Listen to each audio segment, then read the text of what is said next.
Chapter 8. The Queen's Croquet Ground. A large rose tree stood near the entrance of the garden. The roses growing on it were white, but there were 3 gardeners at it, busily painting them red. Alice thought this a very curious thing, and she went nearer to watch them. And just as she came up to them, she heard one of them say, "Look out now, 5! Don't go splashing paint over me like that!" "I couldn't help it," said 5 in a sulky tone. "7 jogged my elbow." On which 7 looked up and said, "That's right, 5, always lay the blame on others." "You'd better not talk," said 5. "I heard the Queen say only yesterday you deserve to be beheaded." "What for?" said the one who had spoken first. "That's none of your business, too," said 7. "Yes, it is his business," said 5, "and I'll tell him it was for bringing the cooked tulip roots instead of onions." 7 flung down his brush and had just begun, "Well, of all the unjust things," when his eye chanced to fall upon Alice as she stood watching them, and he checked himself suddenly. The others looked around also, and all of them bowed low. "Would you tell me," said Alice a little timidly, "why you are painting those roses?" 5 and 7 said nothing, but looked at 2. 2 began in a low voice. "Why, the fact is, you see, miss, this here ought to have been a red rose tree, and we put a white one in by mistake, and if the Queen was to find it out, we should all have our heads cut off, you know. So you see, miss, we're doing our best afore she comes to—" At this moment, 5, who had been anxiously looking across the garden, cried out, "The Queen! The Queen!" And the 3 gardeners instantly threw themselves flat upon their faces. There was a sound of many footsteps, and Alice looked around, eager to see the Queen. First came 10 soldiers carrying clubs. These were all shaped like the 3 gardeners, oblong and flat, with their hands and feet at the corners. Next, the 10 courtiers. These were ornamented all over with diamonds and walked 2 and 2, as the soldiers did. After these came the royal children. There were 10 of them, and the little dears came jumping merrily along hand in hand in couples. They were all ornamented with hearts. Next came the guests, mostly kings and queens, and among them Alice recognized the white rabbit. It was talking in a hurried, nervous manner, smiling at everything that was said, and went by without noticing her. Then followed the Knave of Hearts, carrying the king's crown on a crimson velvet cushion, and, last of all this grand procession, came the King and Queen of Hearts. Alice was rather doubtful whether she ought not to lie down on her face like the 3 gardeners, but she could not remember ever having heard of such a rule at processions. And besides, what would be the use of a procession, thought she, if people had all to lie down upon their faces so that they couldn't see it? So she stood still where she was and waited. When the procession came opposite to Alice, they all stopped and looked at her, and the Queen said severely, "Who is this?" She said it to the Knave of Hearts, who only bowed and smiled in reply. "Idiot," said the Queen, tossing her head impatiently, and, turning to Alice, she went on, "What's your name, child?" "My name is Alice, so please your Majesty," said Alice, very politely, but she added, to herself, "Why, they're only a pack of cards after all. I needn't be afraid of them." "And who are these?" said the Queen, pointing to the 3 gardeners who were lying round the rose tree.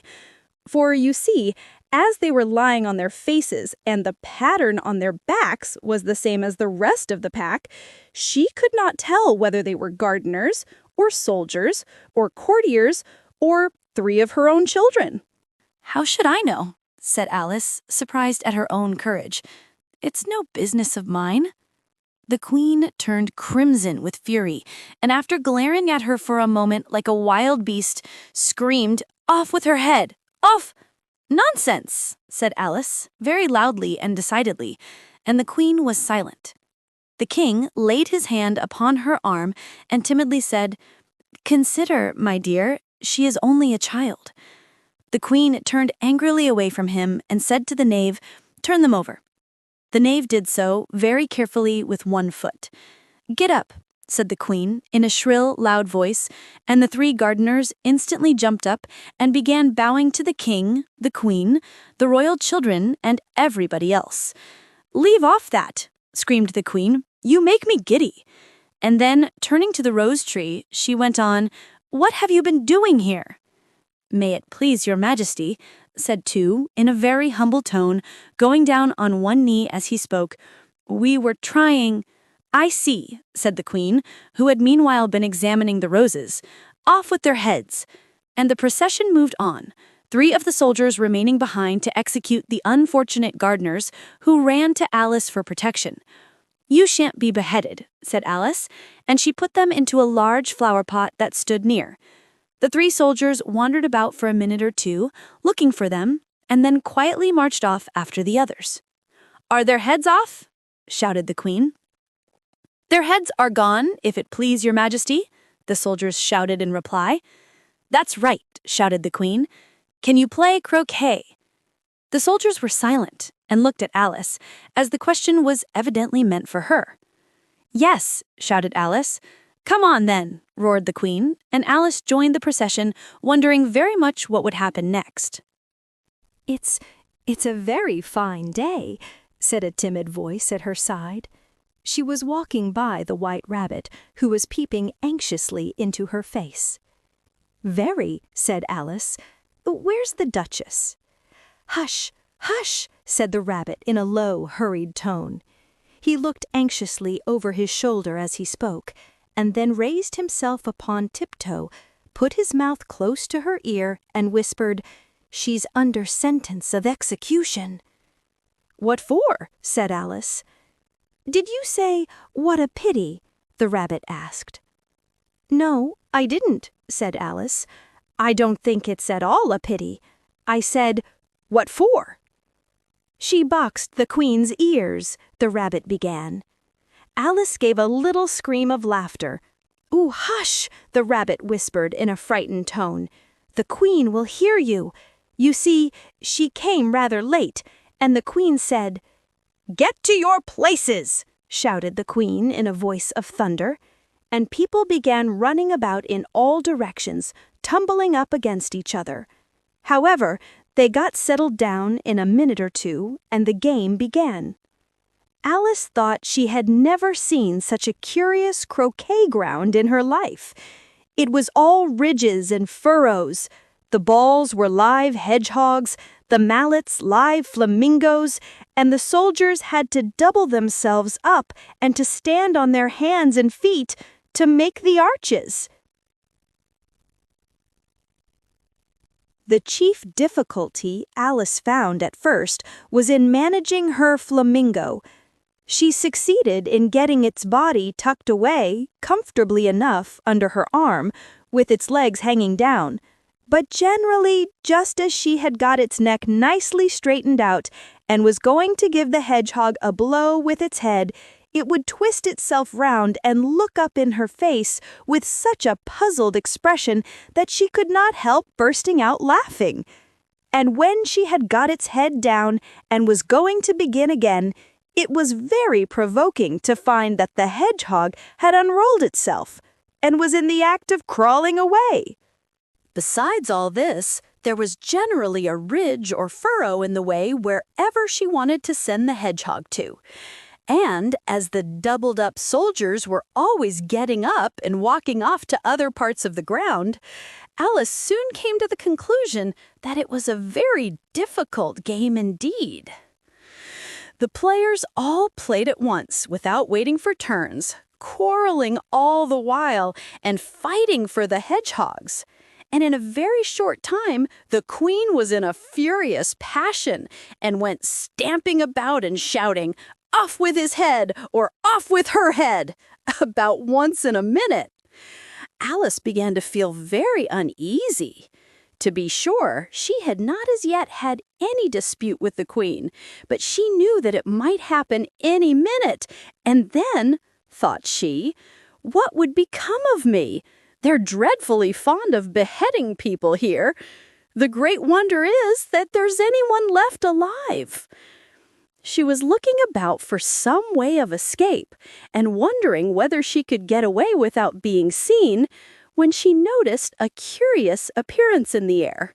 It puzzled her very much at first, but after watching it a minute or two, she made it out to be a grin. And she said to herself, "It's the Cheshire Cat. Now I shall have somebody to talk to." "How are you getting on?" said the cat, as soon as there was mouth enough for it to speak with. Alice waited till the eyes appeared and then nodded. "It's no use speaking to it," she thought, "till its ears have come, or at least one of them." In another minute the whole head appeared, and then Alice put down her flamingo and began an account of the game, feeling very glad she had someone to listen to her. The cat seemed to think that there was enough of it now in sight, and no more of it appeared. "I don't think they play it all fairly," Alice began, in rather a complaining tone, "and they all quarrel so dreadfully one can't hear oneself speak. And they don't seem to have any rules in particular, at least, if there are, nobody attends to them. And you've no idea how confusing it is, all the things being alive. For instance, there's the arch I've got to go through next, walking about at the other end of the ground. And I should have croqueted the Queen's hedgehog just now, only it ran away when it saw mine coming." "How do you like the Queen?" said the cat in a low voice. "Not at all," said Alice. "She's so extremely—" Just then she noticed that the Queen was close behind her, listening, so she went on, "Likely to win, that it's hardly worthwhile finishing the game." The Queen smiled and passed on. "Who are you talking to?" said the King, going up to Alice and looking at the cat's head with great curiosity. "It's a friend of mine, a Cheshire Cat," said Alice. "Allow me to introduce it." "I don't like the look of it at all," said the King. "However, it may kiss my hand if it likes." "I'd rather not," the cat remarked. "Don't be impertinent," said the King, "and don't look at me like that." He got behind Alice as he spoke. "A cat may look at a king," said Alice. "I've read that in some book, but I don't remember where." "Well, it must be removed," said the King very decidedly, and he called the Queen, who was passing at the moment. "My dear, I wish you would have this cat removed." The Queen had only one way of settling all difficulties, great or small. "Off with his head," she said, without even looking round. "I'll fetch the executioner myself," said the King eagerly, and he hurried off. Alice thought she might as well go back and see how the game was going on, as she heard the Queen's voice in the distance screaming with passion.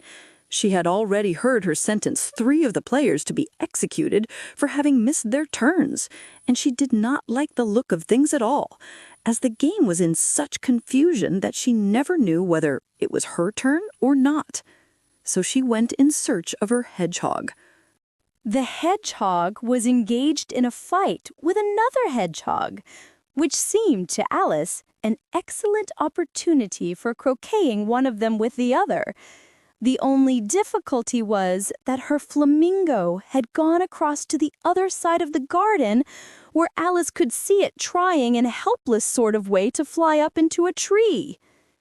By the time she had caught the flamingo and brought it back, the fight was over, and both the hedgehogs were out of sight. "But it doesn't matter much," thought Alice, "as all the arches are gone from this side of the ground." So she tucked it away under her arm, that it might not escape again, and went back for a little more conversation with her friend. When she got back to the Cheshire Cat, she was surprised to find quite a large crowd collected round it. There was a dispute going on between the executioner, the king, and the queen, who were all talking at once, while all the rest were quite silent and looked very uncomfortable.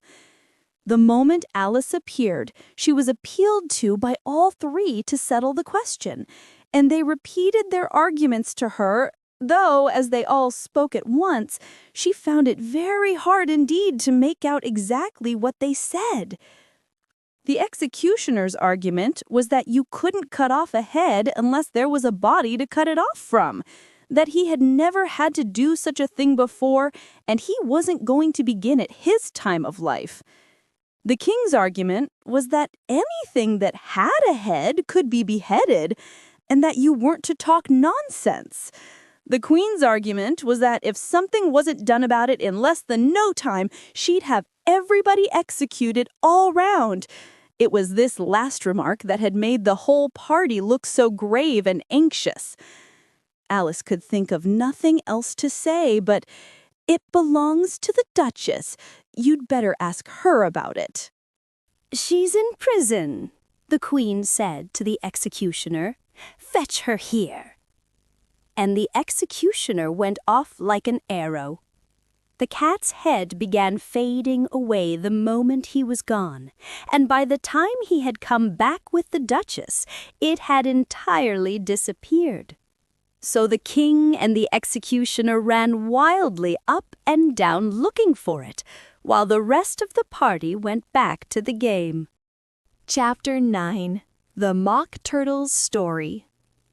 "You can't think how glad I am to see you again, you dear old thing," said the Duchess, as she tucked her arm affectionately into Alice's, and they walked off together. Alice was very glad to find her in such a pleasant temper, and thought to herself that perhaps it was only the pepper that had made her so savage when they met in the kitchen. "When I'm a duchess," she said to herself, not in a very hopeful tone though, "I won't have any pepper in my kitchen at all. Soup does very well without. Maybe it's always pepper that makes people hot-tempered," she went on, very much pleased at having found out a new kind of rule, "and vinegar that makes them sour, and chamomile that makes them bitter, and barley sugar and such things that make children sweet-tempered. I only wish people knew that, then they wouldn't be so stingy about it, you know." She had quite forgotten the Duchess by this time, and was a little startled when she heard her voice close to her ear. "You're thinking about something, my dear, and that makes you forget to talk. I can't tell you just now what the moral of that is, but I shall remember it in a bit." "Perhaps it hasn't one," Alice ventured to remark. "Tut, tut, child," said the Duchess. "Everything's got a moral, if only you can find it," and she squeezed herself up closer to Alice's side as she spoke. Alice did not much like keeping so close to her.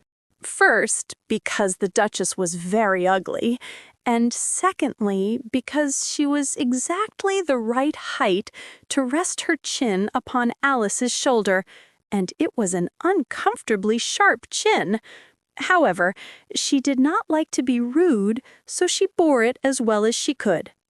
"The game's going on rather better now," she said, by way of keeping up the conversation a little. "'Tis so," said the Duchess, "and the moral of that is, oh, 'tis love that makes the world go round." "Somebody said," Alice whispered, "that it's done by everybody minding their own business." "Ah, well, it means much the same thing," said the Duchess, digging her sharp little chin into Alice's shoulder as she added, "and the moral of that is, take care of the scents, and the sounds will take care of themselves." "How fond she is of finding morals in things," Alice thought to herself. "I dare say you're wondering why I don't put my arm round your waist," the Duchess said, after a pause. "The reason is that I'm doubtful about the temper of your flamingo. Shall I try the experiment?" "He might bite," Alice cautiously replied, not feeling at all anxious to have the experiment tried. "Very true," said the Duchess. "Flamingos and mustard both bite, and the moral of that is, birds of a feather flock together." "Only Mustard isn't a bird," Alice remarked. "Right as usual," said the Duchess. "What a clear way you have of putting things." "It's a mineral, I think," said Alice. "Of course it is," said the Duchess, who seemed ready to agree to everything that Alice said. "There's a large mustard mine near here, and the moral of that is, the more there is of mine, the less there is of yours." "Oh, I know!" exclaimed Alice, who had not attended to this last remark. "It's a vegetable. It doesn't look like one, but it is." "I quite agree with you," said the Duchess, "and the moral of that is, be what you would seem to be. Or if you'd like it put more simply, never imagine yourself not to be otherwise than what it might appear to others that what you were or might have been was not otherwise than what you had been would have appeared to them to be otherwise." "I think I should understand that better," Alice said, very politely, "if I had it written down, but I can't quite follow it as you say it." "That's nothing to what I could say if I chose," the Duchess replied, in a pleased tone. "Pray don't trouble yourself to say it any longer than that," said Alice. "Oh, don't talk about trouble," said the Duchess. "I make you a present of everything I've said as yet. A cheap sort of present," thought Alice. "I'm glad they don't give birthday presents like that." But she did not venture to say it out loud. "Thinking again?" the Duchess asked, with another dig of her sharp little chin. "I've a right to think," said Alice sharply, for she was beginning to feel a little worried. "Just about as much right," said the Duchess, "as pigs have to fly. And the M.O. But here, to Alice's great surprise, the Duchess's voice died away, even in the middle of her favorite word, moral, and the arm that was linked into hers began to tremble. Alice looked up, and there stood the Queen in front of them, with her arms folded, frowning like a thunderstorm. "A fine day, Your Majesty?" the Duchess began in a low, weak voice. "Now, I give you fair warning," shouted the Queen, stamping on the ground as she spoke. "Either you or your head must be off, and that in about half no time. Take your choice." The Duchess took her choice and was gone in a moment. "Let's go with the game," the Queen said to Alice, and Alice was too much frightened to say a word, but slowly followed her back to the croquet ground. The other guests had taken advantage of the Queen's absence and were resting in the shade. However, the moment they saw her, they hurried back to the game, the Queen merely remarking that a moment's delay would cost them their lives. All the time they were playing, the Queen never left off quarreling with the other players and shouting, "Off with his head!" or "Off with her head!" Those whom she sentenced were taken into custody by the soldiers, who of course had to leave off being arches to do this, so that by the end of half an hour or so there were no arches left, and all the players, except the King, the Queen, and Alice, were in custody and under sentence of execution. Then the Queen left off, quite out of breath, and said to Alice, "Have you seen the Mock Turtle yet?" "No," said Alice. "I don't even know what a mock turtle is." "It's the thing mock turtle soup is made from," said the Queen. "I never saw one or heard of one," said Alice. "Come on then," said the Queen, "and he shall tell you his history." As they walked off together, Alice heard the King say in a low voice to the company generally, "You are all pardoned." "Come, that's a good thing," she said to herself, for she had felt quite unhappy at the number of executions the Queen had ordered. They very soon came upon a griffin, lying fast asleep in the sun. If you don't know what a griffin is, look at the picture. "Up, lazy thing," said the Queen, "and take this young lady to see the Mock Turtle and to hear his history. I must go back and see after some executions I have ordered." and she walked off, leaving Alice alone with the griffin. Alice did not quite like the look of the creature, but on the whole she thought it would be quite as safe to stay with it as to go after that savage queen. So she waited. The griffin sat up and rubbed its eyes. Then it watched the queen till she was out of sight. Then it chuckled. "What fun," said the griffin, half to itself, half to Alice. "What is the fun?" said Alice. "Why, she," said the griffin. "It's all her fancy, that. They never executes nobody, you know. Come on." "Everybody says 'come on' here," thought Alice, as she went slowly after it. "I never was so ordered about in all my life. Never!" They had not gone far before they saw the mock turtle in the distance, sitting sad and lonely on a little ledge of rock, and as they came nearer, Alice could hear him sighing as if his heart would break. She pitied him deeply. "What is his sorrow?" she asked the griffin, and the griffin answered, very nearly in the same words as before. "It's all his fancy, that. He hasn't got no sorrow, you know. Come on." So they went up to the mock turtle, who looked at them with large eyes full of tears, but said nothing. "This here young lady," said the griffin, "she wants for to know your history, she do." "I'll tell it her," said the mock turtle in a deep, hollow tone.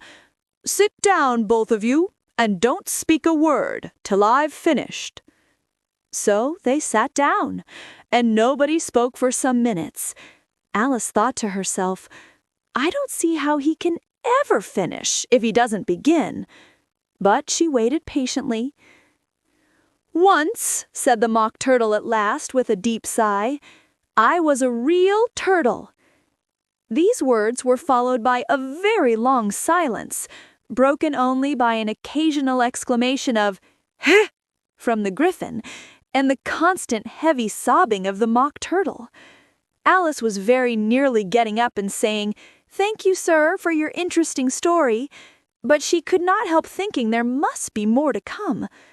So she sat still and said nothing. "When we were little," the mock turtle went on at last, more calmly, though still sobbing a little now and then, "we went to school in the sea. The master was an old turtle. We used to call him Tortoise." "Why did you call him Tortoise if he wasn't one?" Alice asked. "We called him Tortoise because he taught us," said the mock turtle angrily. "Really, you are very dull. You ought to be ashamed of yourself for asking such a simple question," added the griffin, and then they both sat silent and looked at poor Alice, who felt ready to sink into the earth.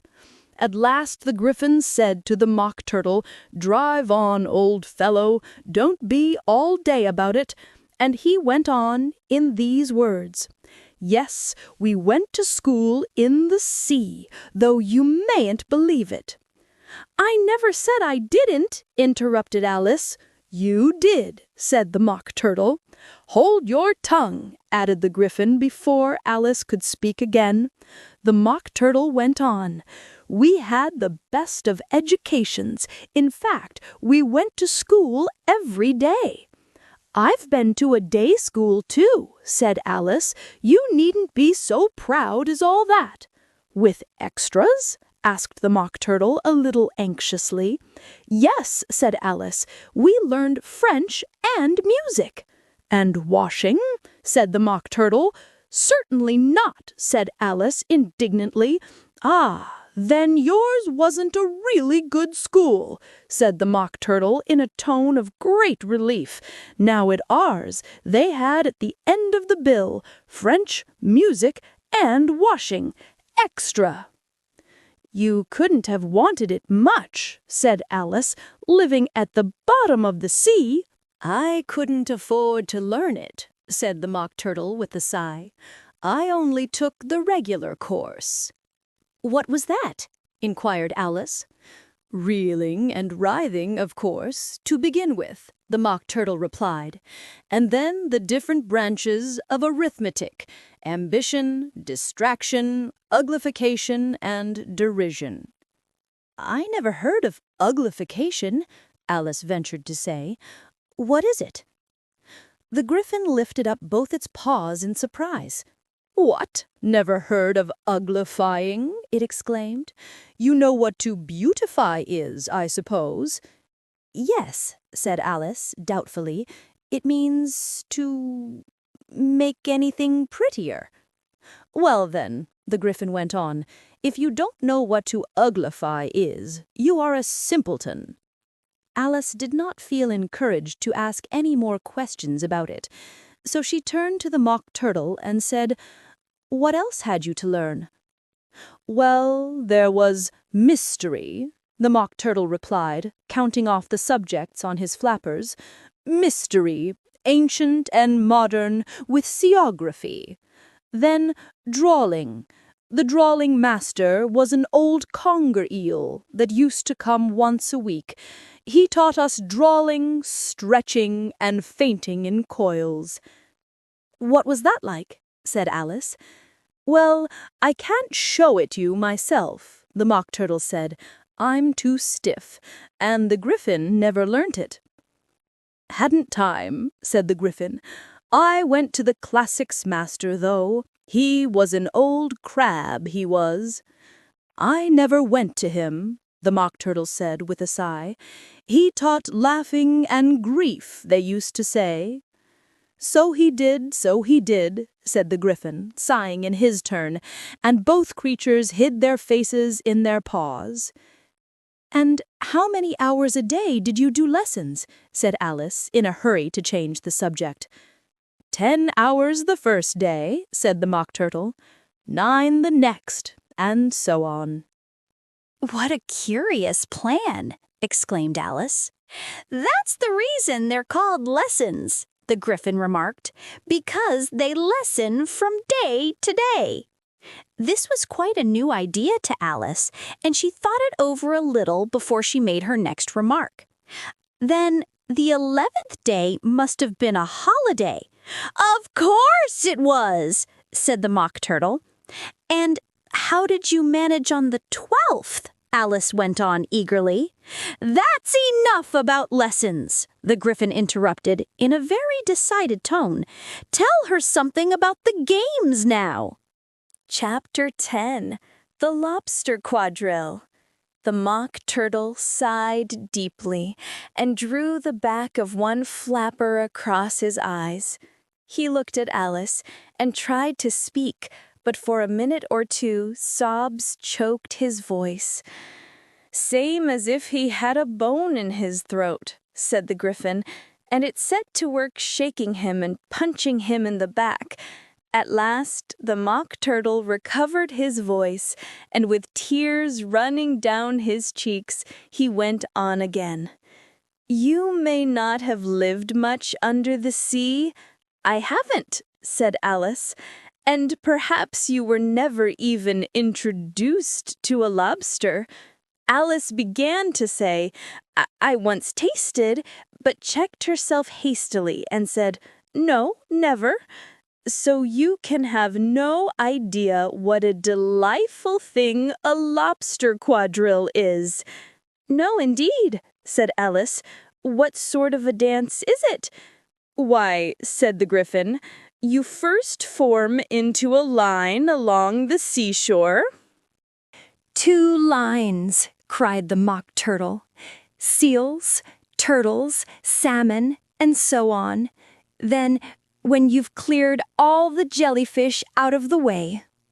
That generally takes some time, interrupted the Gryphon. You advance twice, each with a lobster as a partner, cried the Gryphon. Of course, the Mock Turtle said. Advance twice, set to partners. Change lobsters and retire in same order, continued the Gryphon. Then, you know, the Mock Turtle went on, you throw the lobsters, shouted the Gryphon, with a bound into the air. as far out to sea as you can?" "Swim after them," screamed the Griffin. "Turn a somersault in the sea," cried the Mock Turtle, campering wildly about. "Change lobsters again," yelled the Griffin at the top of its voice. "Back to land again, and that's all the first figure," said the Mock Turtle, suddenly dropping his voice, and the two creatures, who had been jumping about like mad things all this time, sat down again very sadly and quietly and looked at Alice. "It must be a very pretty dance," said Alice timidly. "Would you like to see a little of it?" said the Mock Turtle. "Very much indeed," said Alice. "Come, let's try the first figure," said the Mock Turtle to the Griffin. "We can do without lobsters, you know. Which shall sing?" "Oh, you sing," said the Griffin. "I've forgotten the words." So they began solemnly dancing round and round Alice, every now and then treading on her toes when they passed too close, and waving their forepaws to mark the time, while the Mock Turtle sang this very slowly and sadly. "Will you walk a little faster?" said a whiting to a snail. "There's a porpoise close behind us, and he's treading on my tail.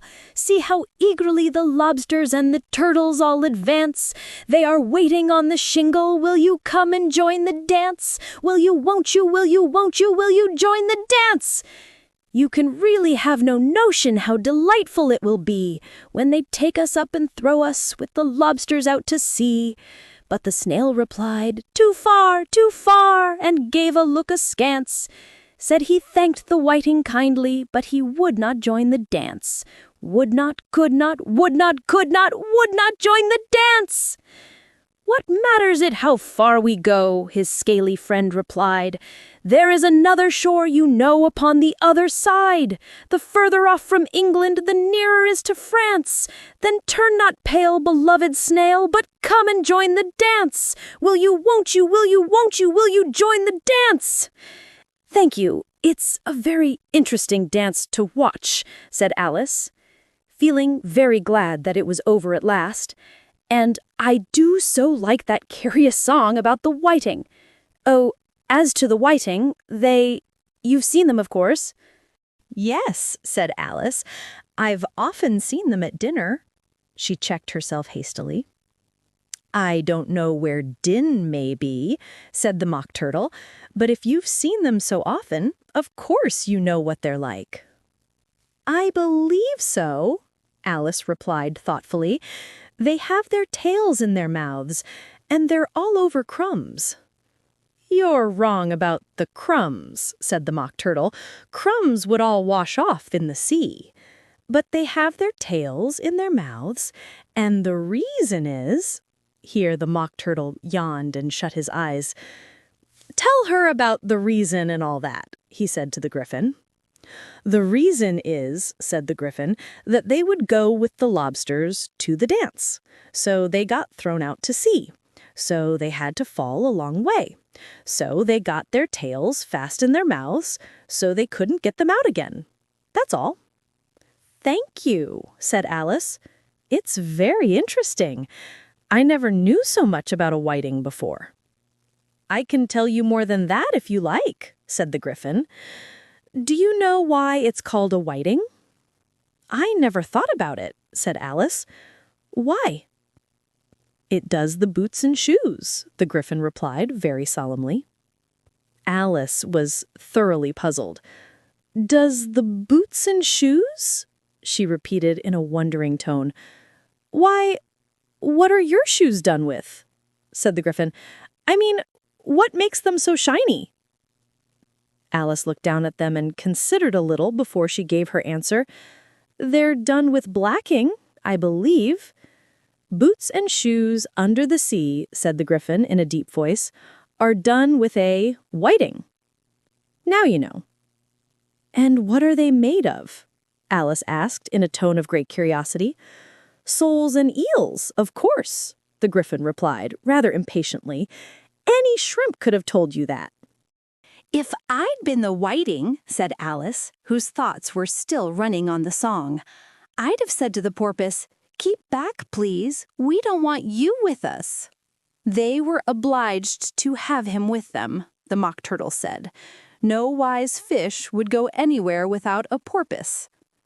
"Wouldn't it really?" said Alice in a tone of great surprise. "Of course not," said the Mock Turtle. "Why, if a fish came to me and told me he was going a journey, I should say, 'With what porpoise?'" "Don't you mean," said Alice, "purpose?" "I mean what I say," the Mock Turtle replied in an offended tone. And the Gryphon added, "Come, let's hear some of your adventures." "I could tell you my adventures, beginning from this morning," said Alice, a little timidly, "but it's no use going back to yesterday, because I was a different person then." "Explain all that," said the Mock Turtle. No, the adventures first," said the Gryphon in an impatient tone. "Explanations take such a dreadful time." So Alice began telling them her adventures from the time she first saw the White Rabbit. She was a little nervous about it just at first. The two creatures got so close to her, one on each side, and opened their eyes and mouths so very wide, but she gained courage as she went on. Her listeners were perfectly quiet till she got to the part about her repeating, "You are old Father William," to the caterpillar, and the words all coming different. And then the Mock Turtle drew a long breath and said, "That's very curious." "It's all about as curious as it can be," said the Gryphon. "It all came different," the Mock Turtle repeated thoughtfully. "I should like to hear her try and repeat something now. Tell her to begin." He looked at the Gryphon as if he thought it had some kind of authority over Alice. "Stand up and repeat, "'Tis the voice of the sluggard,'" said the Gryphon. How the creatures order one about and make one repeat lessons, thought Alice. I might as well be at school at once. However, she got up and began to repeat it, but her head was so full of the lobster quadrille that she hardly knew what she was saying, and the words came very queer indeed. "'Tis the voice of the lobster. I heard him declare, 'You've baked me too brown, I must sugar my hair.' As a duck with its eyelids, so he with his nose trims his belt and his buttons and turns out his toes. That's different from what I used to say when I was a child," said the Gryphon. "Well, I never heard it before," said the Mock Turtle, "but it sounds uncommon nonsense." Alice said nothing. She had sat down with her face in her hands, wondering if anything would ever happen in a natural way again. "I should like to have it explained," said the Mock Turtle. "She can't explain it," said the Gryphon hastily. "Go on with the next verse." "But about his toes," the Mock Turtle persisted. "How could he turn them out with his nose, you know?" "It's the first position in dancing," Alice said, but was dreadfully puzzled by the whole thing and longed to change the subject. "Go on with the next verse," the Gryphon repeated impatiently. "It begins, 'I passed by his garden.'" Alice did not dare to disobey, though she felt sure it would all come wrong, and she went on in a trembling voice. "I passed by his garden.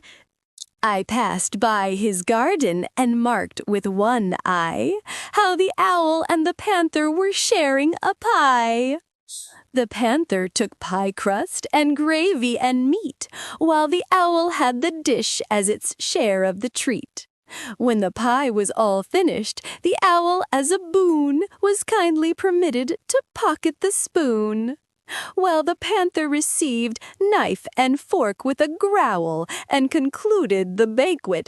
"What is the use of repeating all that stuff?" the Mock Turtle interrupted, "if you don't explain it as you go on. It's by far the most confusing thing I ever heard." "Yes, I think you'd better leave off," said the Gryphon, and Alice was only too glad to do so. "Shall we try another figure of the lobster quadrille?" the Gryphon went on. "Or would you like the Mock Turtle to sing you a song?" "Oh, a song, please, if the Mock Turtle would be so kind," Alice replied so eagerly that the Gryphon said, in a rather offended tone, "No accounting for tastes. Sing her Turtle Soup, will you, old fellow?" The Mock Turtle sighed deeply and began, in a voice sometimes choked with sobs, to sing this: "Beautiful soup, so rich and green, waiting in a hot tureen. Who for such dainties would not stoop? Soup of the evening, beautiful soup.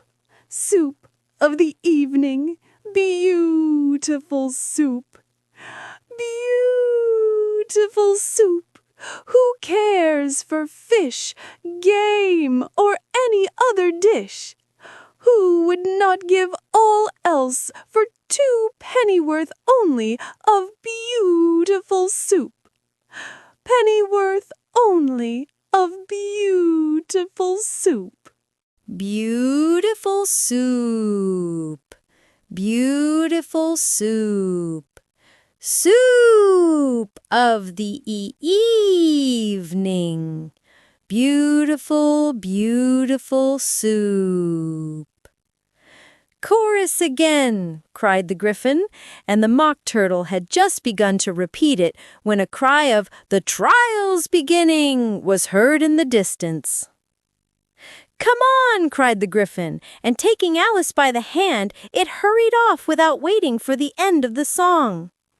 "What trial is it?" Alice panted as she ran.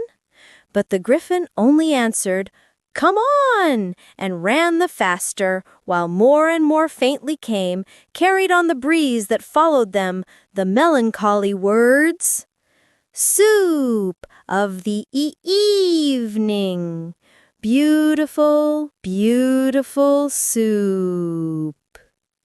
Chapter 11. Who Stole the Tarts?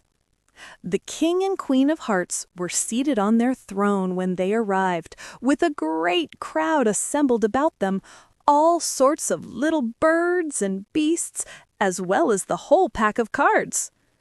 The knave was standing before them in chains, with a soldier on each side to guard him, and near the king was the White Rabbit, with a trumpet in one hand and a scroll of parchment in the other. In the very middle of the court was a table with a large dish of tarts upon it. They looked so good that it made Alice quite hungry to look at them. "I wish they'd get the trial done," she thought, "and hand round the refreshments." But there seemed to be no chance of this, so she began looking at everything about her to pass away the time. Alice had never been in a court of justice before, but she had read about them in books, and she was quite pleased to find that she knew the name of nearly everything there. "That's the judge," she said to herself, "because of his great wig."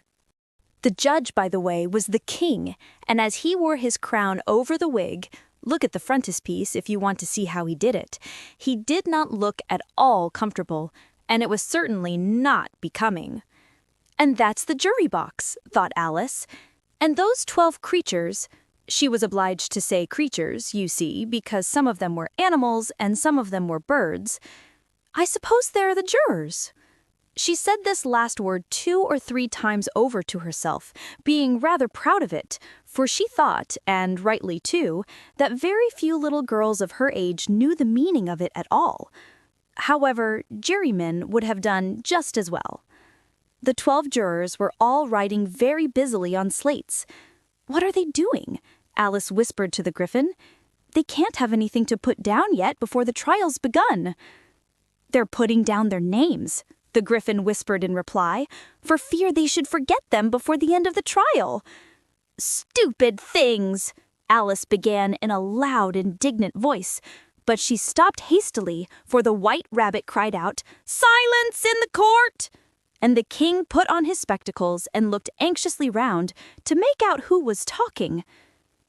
Alice could see, as well as if she were looking over their shoulders, that all the jurors were writing down stupid things on their slates, and she could even make out that one of them didn't know how to spell stupid, and that he had to ask his neighbor to tell him. A nice muddle their slates will be in before the trial's over, thought Alice. One of the jurors had a pencil that squeaked. This, of course, Alice could not stand, and she went round the court and got behind him and very soon found an opportunity of taking it away. She did it so quickly that the poor little juror, it was Bill, the lizard, could not make out at all what had become of it. So after hunting all about for it, he was obliged to write with one finger for the rest of the day. And this was of very little use, as it left no mark on the slate. "Herald, read the accusation," said the king. On this, the White Rabbit blew 3 blasts on the trumpet, and then unrolled the parchment scroll and read as follows. "The Queen of Hearts, she made some tarts, all on a summer day. The Knave of Hearts, he stole those tarts, and took them quite away." "Consider your verdict," the king said to the jury. "Not yet, not yet," the rabbit hastily interrupted. "There's a great deal to come before that."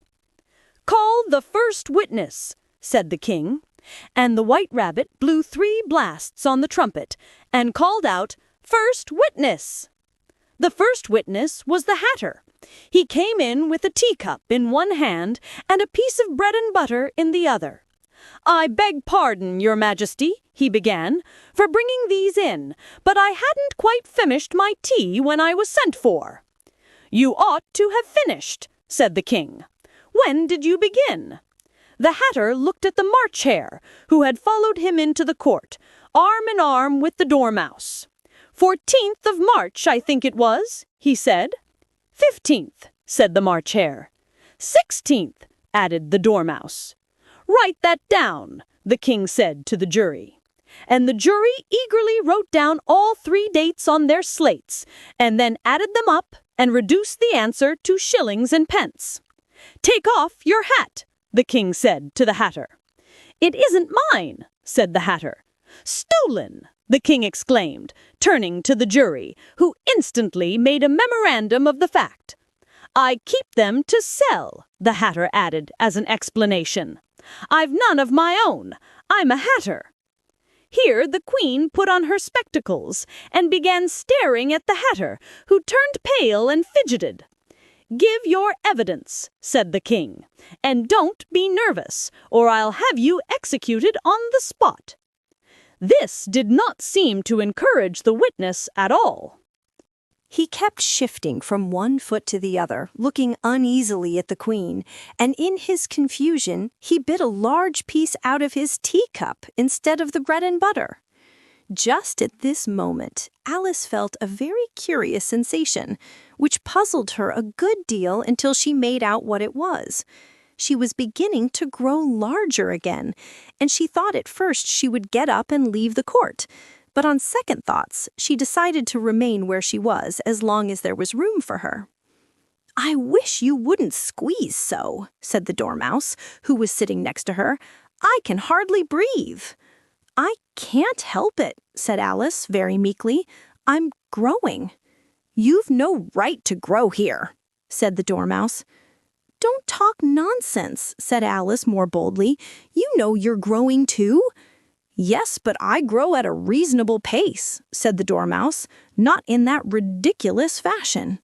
And he got up very sulkily and crossed over to the other side of the court. All this time, the Queen had never left off staring at the Hatter, and just as the Dormouse crossed the court, she said to one of the officers of the court, "Bring me the list of the singers in the last concert." On which the wretched Hatter trembled so that he shook both his shoes off. "Give your evidence," the king repeated angrily, "or I'll have you executed, whether you're nervous or not." "I'm a poor man, Your Majesty," the Hatter began in a trembling voice. "I hadn't begun my tea, not above a week or so, and what with the bread and butter getting so thin, and the twinkling of the tea..." "The twinkling of the what?" said the king. "It began with the T," the Hatter replied. "Of course twinkling begins with a T," said the king sharply. "Do you take me for a dunce? Go on." "I'm a poor man," the Hatter went on, "and most things twinkled after that. Only the March Hare said—" "I didn't," the March Hare interrupted in a great hurry. "You did," said the Hatter. "I deny it," said the March Hare. "He denies it," said the king. "Leave out that part." "Well, at any rate, the Dormouse said," the Hatter went on, looking anxiously round to see if he would deny it too, but the Dormouse denied nothing, being fast asleep. "After that," continued the Hatter, "I cut some more bread and butter." "But what did the Dormouse say?" one of the jury asked. "That I can't remember," said the Hatter. "You must remember," remarked the king, "or I'll have you executed." The miserable Hatter dropped his teacup and bread and butter and went down on one knee. "I'm a poor man, your majesty," he began. "You're a very poor speaker," said the king. Here one of the guinea pigs cheered and was immediately suppressed by the officers of the court. As that is rather a hard word, I will just explain to you how it was done. They had a large canvas bag, which tied up at the mouth with strings. Into this, they slipped the guinea pig, head first, and then sat upon it. "I'm glad I've seen that done," thought Alice. "I've so often read in the newspapers at the end of trials, there was some attempt at applause which was immediately suppressed by the officers of the court, and I never understood what it meant till now." "If that's all you know about it, you may stand down," continued the king. "I can't go no lower," said the Hatter. "I'm on the floor as it is." "Then you may sit down," the king replied. Here the other guinea pig cheered and was suppressed. "Come, that finished the guinea pigs," thought Alice. "Now we shall get on better." "I'd rather finish my tea," said the Hatter, with an anxious look at the Queen, who was reading the list of singers. "You may go," said the king, and the Hatter hurriedly left the court without even waiting to put his shoes on. "And just take his head off outside," the Queen added to one of the officers. But the Hatter was out of sight before the officer could get to the door. "Call the next witness," said the king. The next witness was the Duchess's cook. She carried the pepper box in her hand, and Alice guessed who it was even before she got into the court by the way the people near the door began sneezing all at once. "Give your evidence," said the king. "Shan't," said the cook. The king looked anxiously at the White Rabbit, who said in a low voice, "Your Majesty must cross-examine this witness." "Well, if I must, I must," the king said with a melancholy air, and after folding his arms and frowning at the cook till his eyes were nearly out of sight, he said in a deep voice, "What are tarts made of?" "Pepper, mostly," said the cook. "Treacle," said a sleepy voice behind her. "Collar that dormouse!" the Queen shrieked out. "Behead that dormouse! Turn that dormouse out of court! Suppress him! Pinch him! Off with his whiskers!" For some minutes, the whole court was in confusion, getting the dormouse turned out, and by the time they had settled down again, the cook had disappeared. "Never mind," said the king with an air of great relief. "Call the next witness." And he added, in an undertone to the Queen, "Really, my dear, you must cross-examine the next witness. It quite makes my forehead ache." Alice watched the White Rabbit as he fumbled over the list, feeling very curious to see what the next witness would be like. for they haven't got much evidence yet, she said to herself. Imagine her surprise when the White Rabbit read out at the top of his shrill little voice the name Alice. Chapter 12. Alice's Evidence. "Here!" cried Alice, quite forgetting in the flurry of the moment how large she had grown in the last few minutes, and she jumped up in such a hurry that she tipped over the jury box with the edge of her skirt, upsetting all the jurymen onto the heads of the crowd below, and there they lay sprawling about, reminding her very much of a globe of goldfish she had accidentally upset the week before. "Oh, I beg your pardon," she exclaimed in a tone of great dismay, and began picking them up again as quickly as she could, for the accident of the goldfish kept running in her head, and she had a vague sort of idea that they must be collected at once and put back into the jury box, or they would die. "The trial cannot proceed," said the king in a very grave voice, "until all the jurymen are back in their proper places. All," he repeated with great emphasis, looking hard at Alice as he said so. Alice looked at the jury box and saw that, in her haste, she had put the lizard in head downwards, and the poor little thing was waving its tail about in a melancholy way, being quite unable to move. She soon got it out again and put it right.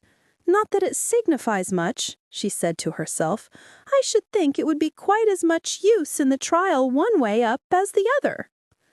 As soon as the jury had a little recovered from the shock of being upset, and their slates and pencils had been found and handed back to them, they set to work very diligently to write out a history of the accident, all except the lizard, who seemed too much overcome to do anything but sit with its mouth open, gazing up into the roof of the court. "What do you know about this business?" the king said to Alice. "Nothing," said Alice. "Nothing whatever?" persisted the king. "Nothing whatever," said Alice. "That's very important," the king said, turning to the jury. They were just beginning to write this down on their slates when the White Rabbit interrupted. "Unimportant, Your Majesty means, of course," he said in a very respectful tone, but frowning and making faces at him as he spoke. "Unimportant, of course I meant," the king hastily said, and went on to himself in an undertone. "Important, unimportant, unimportant, important," as if he were trying which word sounded best. Some of the jury wrote it down important and some unimportant. Alice could see this as she was near enough to look over their slates, but it doesn't matter a bit, she thought to herself. At this moment, the king, who had been for some time busily writing in his notebook, cackled out "Silence!" and read out from his book, "Rule 42. All persons more than a mile high to leave the court." "It must have been that," said the king, "unless it was written to nobody, which isn't usual, you know." "Who is it directed to?" said one of the jurymen. "He isn't directed at all," said the White Rabbit. "In fact, there's nothing written on the outside." He unfolded the paper as he spoke and added, "It isn't a letter after all. It's a set of verses." "Are they in the prisoner's handwriting?" asked another of the jurymen. "No, they're not," said the White Rabbit. "And that's the queerest thing about it." The jury all looked puzzled. "He must have imitated somebody else's hand," said the king. The jury all brightened up again. "Please, Your Majesty," said the knave, "I didn't write it, and they can't prove I did. There's no name signed at the end." "If you didn't sign it," said the king, "that only makes the matter worse. You must have meant some mischief, or else you'd have signed your name like an honest man." There was a general clapping of hands at this. It was the first really clever thing the king had said that day. "That proves his guilt," said the queen. "It proves nothing of the sort," said Alice. "Why, you don't even know what they're about." "Read them," said the king. The White Rabbit put on his spectacles. "Where shall I begin, please your majesty?" he asked. "Begin at the beginning," the king said gravely, "and go on till you come to the end. Then stop." These were the verses the White Rabbit read. "They told me you had been to her, and mentioned me to him. She gave me a good character, but said I could not swim. He sent them word I had not gone. We know it to be true. If she should push the matter on, what would become of you? I gave her one, they gave him two. You gave us three or more. They all returned from him to you, though they were mine before. If I or she should chance to be involved in this affair, he trusts to you to set them free exactly as we were. My notion was that you had been, before she had this fit, an obstacle that came between him and ourselves and it. Don't let him know she liked them best, for this must ever be a secret kept from all the rest between yourself and me." "That's the most important piece of evidence we've heard yet," said the king, rubbing his hands. "So now let the jury—" "If any one of them can explain it," said Alice. She had grown so large in the last few minutes that she wasn't a bit afraid of interrupting him. "I'll give him 6pence. I don't believe there's an atom of meaning in it." The jury all wrote down on their slates, "She doesn't believe there's an atom of meaning in it," but none of them attempted to explain the paper. "If there's no meaning in it," said the king, "that saves a world of trouble, you know, as we needn't try to find any. And yet I don't know," he went on, spreading out the verses on his knee and looking at them with one eye. "I seem to see some meaning in them, after all. Said I could not swim. You can't swim, can you?" he added, turning to the knave. The knave shook his head sadly. "Do I look like it?" he said, which he certainly did not, being made entirely of cardboard. "All right so far," said the king, and he went on muttering over the verses to himself. "We know it to be true. That's the jury, of course. I gave her one, they gave him two. Why, that must be what he did with the tarts, you know. But it goes on, they all returned from him to you," said Alice. "Why, there they are," said the king triumphantly, pointing to the tarts on the table. Nothing can be clearer than that. Then again, before she had this fit, you never had fits, my dear, I think, he said to the queen. "Never!" said the queen furiously, throwing an inkstand at the lizard as she spoke. The unfortunate little Bill had left off writing on his slate with one finger, as he found it made no mark, but now hastily began again, using the ink that was trickling down his face as long as it lasted. "Then the words don't fit you," said the king, looking around the court with a smile. There was a dead silence. "It's a pun," the king added in an offended tone, and everybody laughed. "Let the jury consider their verdict," the king said for about the 20th time that day. No, said the queen. "Sentence first, verdict afterwards." "Stuff and nonsense," said Alice loudly. "The idea of having the sentence first." "Hold your tongue," said the queen, turning purple. "I won't," said Alice. "Off with her head," the queen shouted at the top of her voice. Nobody moved. "Who cares for you?" said Alice. She had grown to her full size by this time. "You're nothing but a pack of cards." At this, the whole pack rose up into the air and came flying down upon her.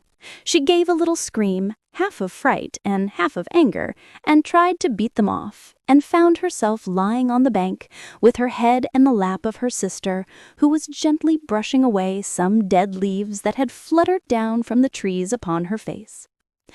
"Wake up, Alice dear," said her sister. "Why, what a long sleep you've had!" "Oh, I've had such a curious dream," said Alice, and she told her sister, as well as she could remember them, all these strange adventures of hers that you have just been reading about. And when she had finished, her sister kissed her and said, "It was a curious dream, dear, certainly. But now run in to your tea. It's getting late." So Alice got up and ran off, thinking while she ran, as well she might, what a wonderful dream it had been. But her sister sat still just as she left her, leaning her head upon her hand, watching the setting sun and thinking of little Alice and all her wonderful adventures, till she too began dreaming after a fashion, and this was her dream.